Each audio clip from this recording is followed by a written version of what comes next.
एक तोपखाना मंडप, जिसे कोरियाई में पोलू कहा जाता है, एक बाहरी रूप से उभरी हुई संरचना है जिसके शीर्ष पर एक मंडप है, जिसके अंदर दुश्मन पर हमला करने के लिए तोपें लगाई गई हैं तोपों के साथ।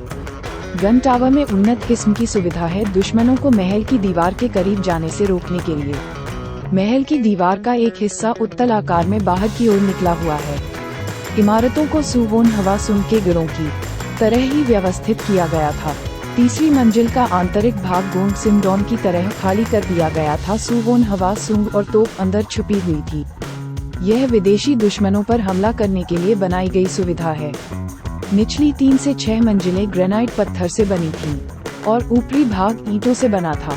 ऊपरी मंजिल पर एक लकड़ी की इमारत बनी हुई थी। सुवोन हवासुंग किले में 5 तोपखाने मंडप हैं। आमतौर पर समतल भूमि पर पैमाना बढ़ाया जाता था और ढलानों पर इसे कम किया जाता था।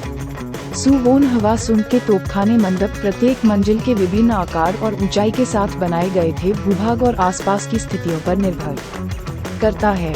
सुवोन हवासुंग के तोपखाने मंडप ईंटों से बने हैं। तोपखाने या तोप से लोगों पर हमला करने के स्थान के रूप में सेवा करना।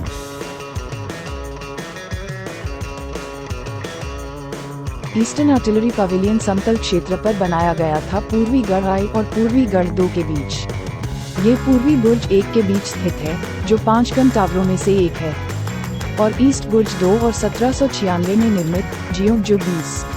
सुवोन हवासुंग के तोपखाने मंडप विभिन्न आकारों में बनाए गए थे और प्रत्येक मंजिल की ऊंचाई भूभाग और आसपास की स्थितियों पर निर्भर करता है।